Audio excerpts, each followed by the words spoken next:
this session was designed to be like this, and we have Bianca Langen as the representative from CEPES, that which is the research center of Petrobras in Rio de Janeiro. Okay? Thank you very much, Bianca, for coming. Hello, good morning to all of you.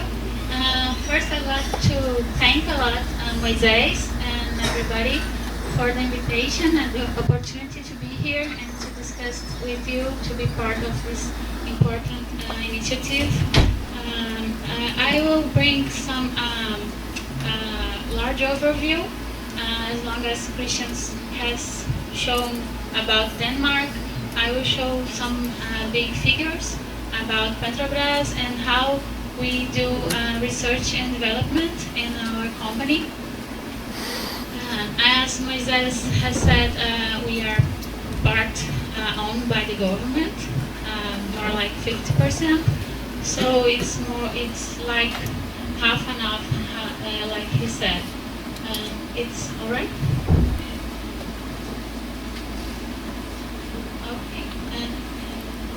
Okay. So here in the beginning of the presentation, we have a picture about our facilities located at Rio de Janeiro, inside UFRJ Campi. We have some large facilities that are older, like building in the late 60s, 70s, and we have a new facilities. Just 2 years ago, we have beginning to occupy them, and I will show you some figures about that. So a little disclaimer about the figures, and we cannot use them to buy actions or something like that.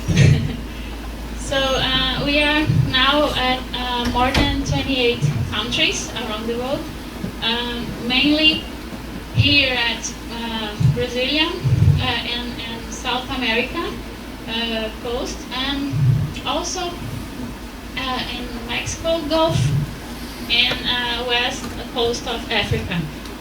This is mainly upstream business, like E&P, oil and gas E&P activities. This reason why we are reaching the west coast of Africa is because it's very similar regarding oil and other aspects of the coast that are very similar to Brazilian coast. And we do also have some offices, representative offices around the world, and some downstream activities also in Asia and some in Europe also. And in 2011, our gross income is more than $145 billion.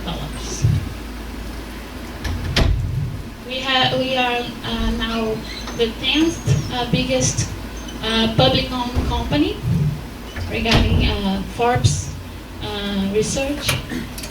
And here we have some figures about the growth that Petrobras has experienced in the last decade. So we can see that regarding the reserves, proved reserves, we have get a growth at 1.6 times from the last decade, 2001 to 2011. And in the prediction expect we have grown like 1.5 times. In the gross income, it gets 2.3 times. It's regarding also oil prices and everything. And the net profit, that's the main important aspect, had increased 5 times during this period. So we have an increase in the market value of the company from $24.4 billion to $174 billion. So it's a 7 times market value increase in the last decade. So we do have business plans that aim for every 4 years. So our newest business plan is regarding the period of 2012 to 2016. So in this period we have a total investment of $236 billion. It's a very large number, a figure. And 60% of this investment is going to the E&P area. Most of it pre-salt investment. And 27.7% is downstream, and they have the other investments are divided between gas and power, sorry, petrochemicals, distribution, and biofuels also. So part of this investment is going to increase our future business, our future activities, and we do that looking at 3 key axes to make investments in R&D. We are looking to expansion of limits, expanding our current activities, also appreciation and diversification of products, to look around and see other opportunities besides the actual activities that we do now. And also, we always think about sustainability of our activity. So these 3 axes, oh thank you.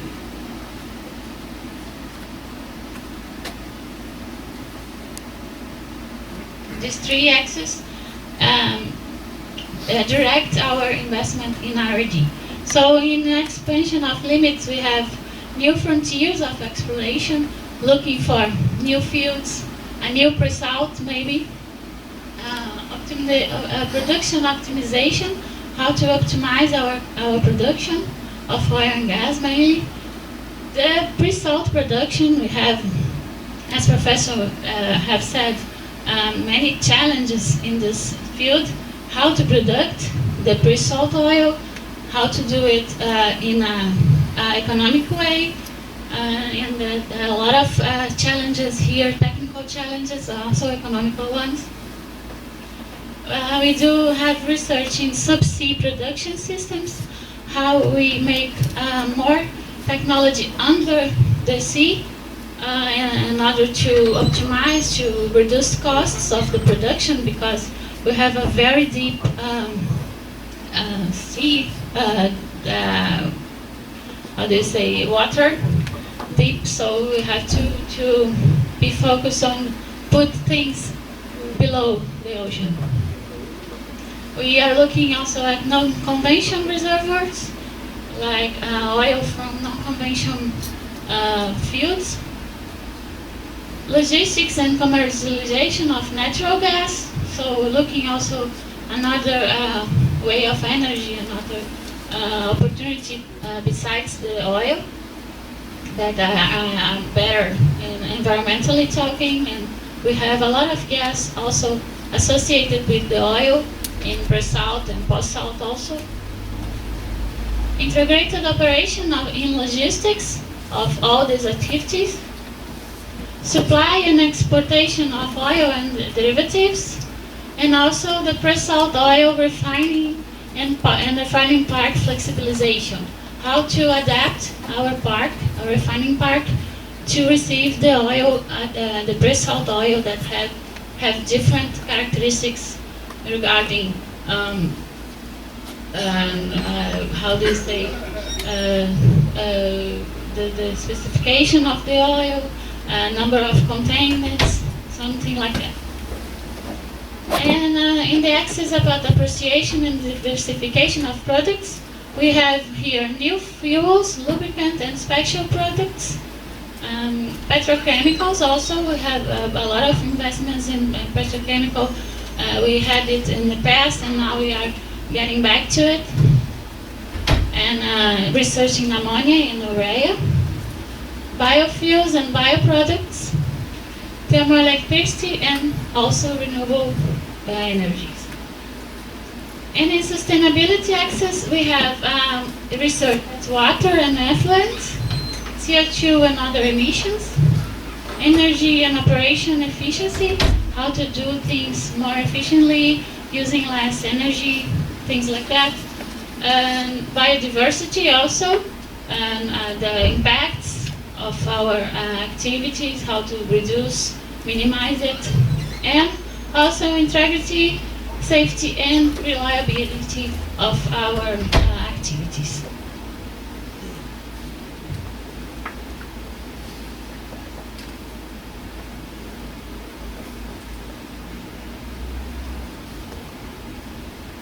So we do all that based on three main resources.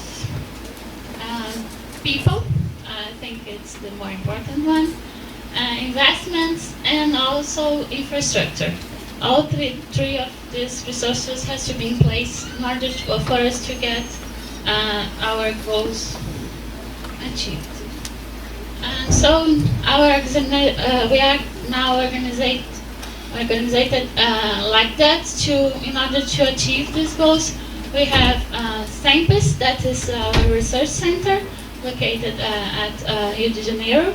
And SEMPES is divided in very big general managers, and we have one for geoscience, R&D, geoengineering and well engineering, R&D, production engineering, R&D, downstream and biofuels.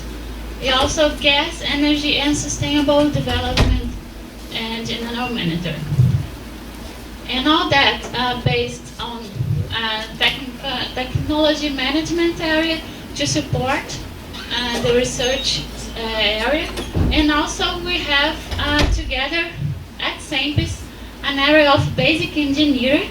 So the appliance of the new technologies can be accelerated because we are very close to our basic and engineering area, so things can go faster to our field.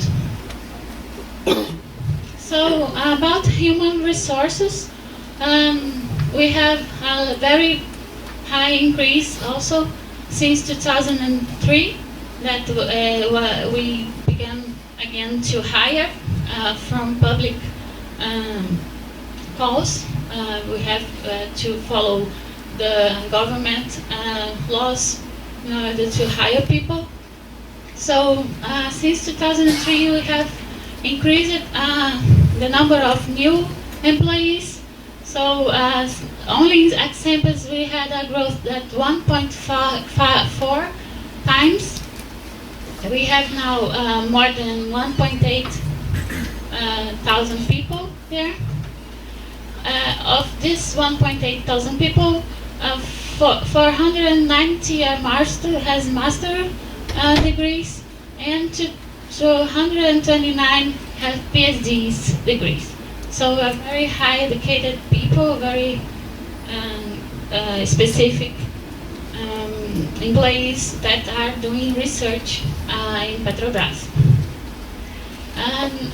Comparing with other oil companies, we do have now the second larger investment in energy, like 1.1% of our gross income, of our gross revenue, sorry. And the source of it is Energy Evaluate 2012. And our R&D expenditures have also increased a lot in the last decade. We had an average by 2001 to 2003 of $106 million of R&D expenditures. And we do have now, from 2009 to 2011, one average of $1 billion. More than $1 billion of R&D expenditures. It's a 6-time increase in this period. It's a very big increase. And this expenditures are divided by area also. Main of it, the most part of it is going to exploration and production. It's very easy to know why. And we do have also a very big figure for downstream, and the other part are divided by biofuels, gas and energy, environmental, and other R&D activities. We do need, and we do reach for external cooperation in order to do all of that. It's a very large figure, and we want to do that together with other companies, and mainly with the universities in Brazil and abroad. So we can see that a little more than 50% of our investments in 2009 and 2011 is doing internal by our main investments inside Petrobras, inside Simples. But the other half of it we do in partnership with Brazilian universities and other institutions of R&D, and also with Brazilian companies, and also international R&D institutions, service providers, and other companies. So it's a very important partnership. Half of it we do together, and we need this cooperation to achieve our goals. So regarding the R&D infrastructure, we are very kind and very inside the building local capacity. So we see that we want to invest a lot of money, so we need to have the structure in order to be able to do the R&D activities later. So we do also make this together with university and R&D institutions, and also the suppliers. We have spent a lot of, have invested a lot of money in infrastructure inside Petrobras, but also external investments in order to be possible to do this cooperation with universities and also other companies and suppliers. So here is a bigger picture about our internal facilities.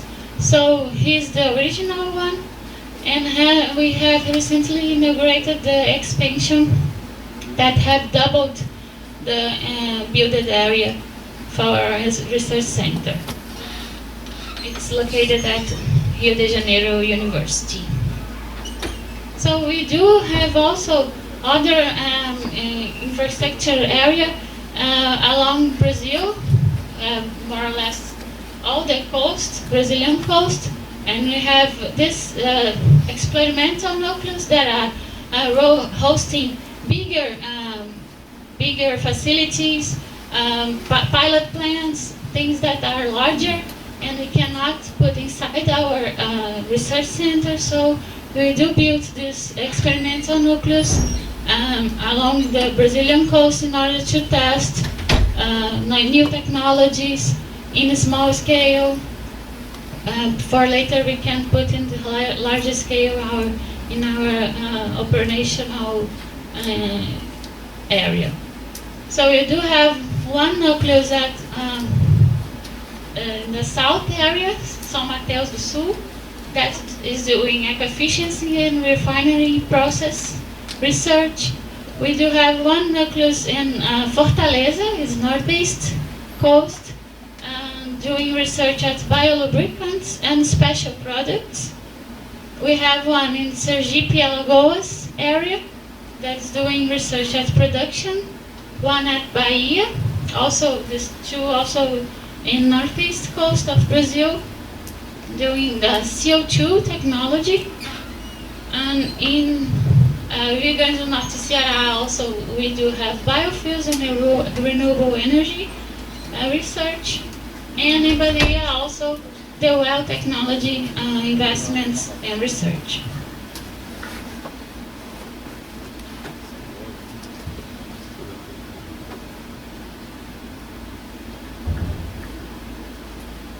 So all of these investments, Petrobras has always have very large investments, external partnerships with universities, but all the increase in these figures are part because of a Brazilian regulatory system that we have obligatory R&D investments of a percentage of gross income. 1% of the big fields, oil and gas production fields, have income have to be invested in R&D activities, and half of it have to be invested in external research. So, in partnership with institutions and universities inside Brazil, Brazilian institutions. So, from 2006 and 2011, we had a total investment of $1.6 billion based on this regulatory system. And we can see that it's a 10-time growth between 2004, that when this regulatory system had initiated, had put in place, and now we have more than $300 million of investment in 2011.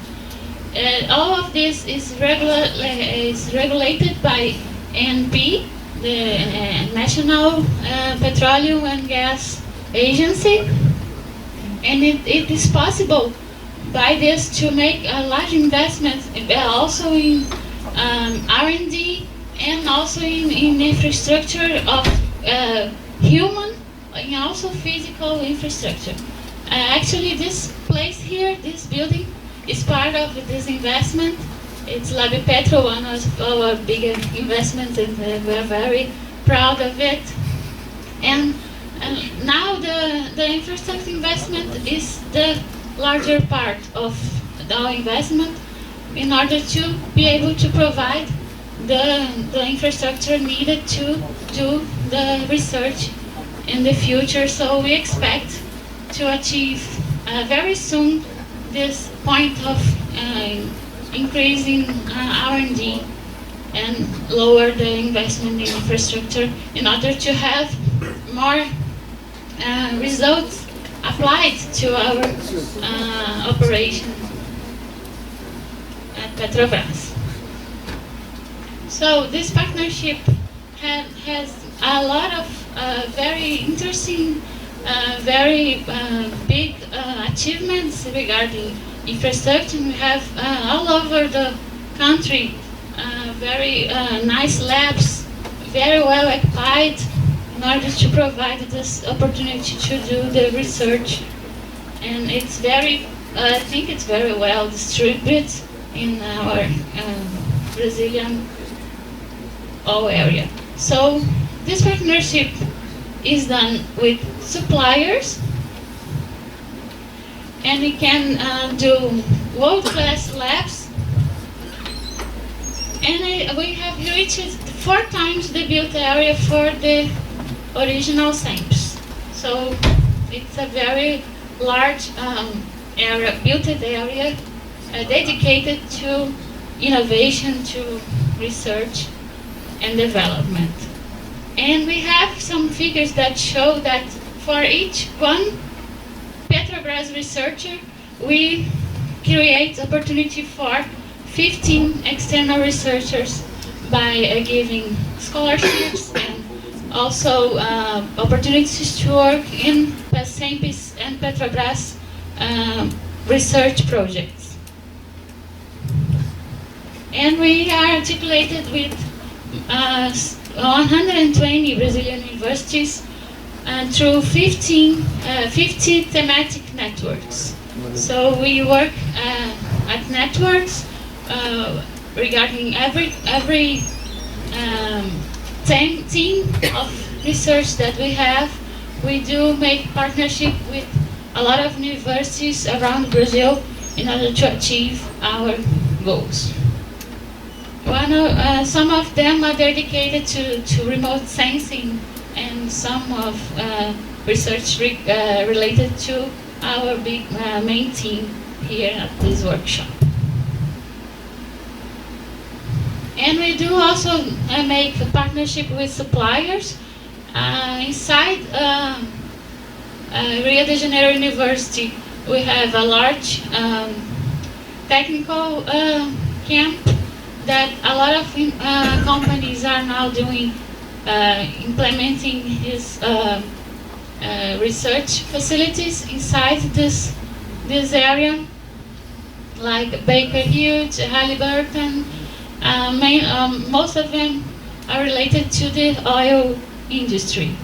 And we do have outside UFRJ, outside Rio de Janeiro, we also have some other big companies have put companies from abroad, companies from Brazil that are installing research facilities in Brazil.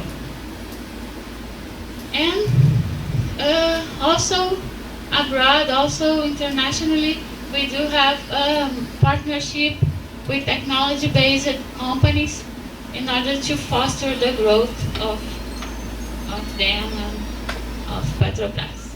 So I'd like to thank you for your attention.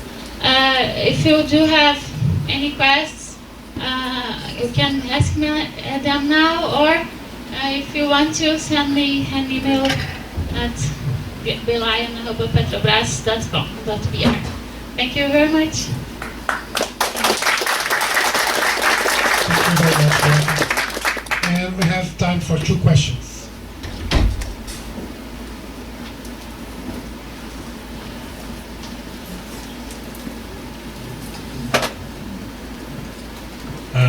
My name is Vinicius. Thank you, Bianca, for your presentation. I'm from UFS. I'm doing a master's degree here. And I'd like to put my point of view for the company and what are the next step of that.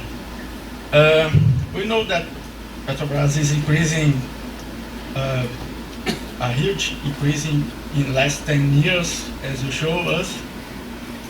But we know that recently have made, we saw at television, at the news, that are some leaks that happened. And this increasing of petroleum is very fast nowadays. We have a lot of other companies that are trying to invest on pre-salt, and we know that that system are spread. The system are spread. All of the fields are separated each other, and we have a lot of rigs and platforms doing this job. I think, let me brief a lot. I think that we need to monitor that system harder than we are doing nowadays. So I think that we have a lot of opportunities to put some fiber optics to monitor the temperature and the pressure at the wells, the reservoir, and I think that we are not doing that enough. That's my question about that. We are trying to increase the monitor, reservoir, and fields, the wells, like we are doing with the increasing of the reservoirs. Okay, we consider that we are now up to date to the technology of production of oil and gas. Sure, we have some space to increase the safety. We are investing each year to increase the safety. We're always looking at it and doing research in order to improve it. We have very big investments in sensoring and remote control of our fields. Sure, I think the older installation, the older platforms don't have the same kind of control and monitoring that the new ones have. But I think it's a question of time to build all the investments necessary and the technology installed in order for us to achieve the highest possible safety and security levels in our fields. But all the monitoring it's being done, and we are very sure in order to be ready to act if something goes wrong. So we have a lot of training, a lot of infrastructure built, and of course we are always doing research to see what kind of new technologies it's ready for us to apply in our fields. And if you want to, I can put you in contact with our research team in this area in order to see if you have some new ideas that we haven't thought yet. I don't know very much about this subject, but I'm sure that they can discuss and see if there is opportunity of collaboration in this area with your research team. Okay, thank you very much. Any other question?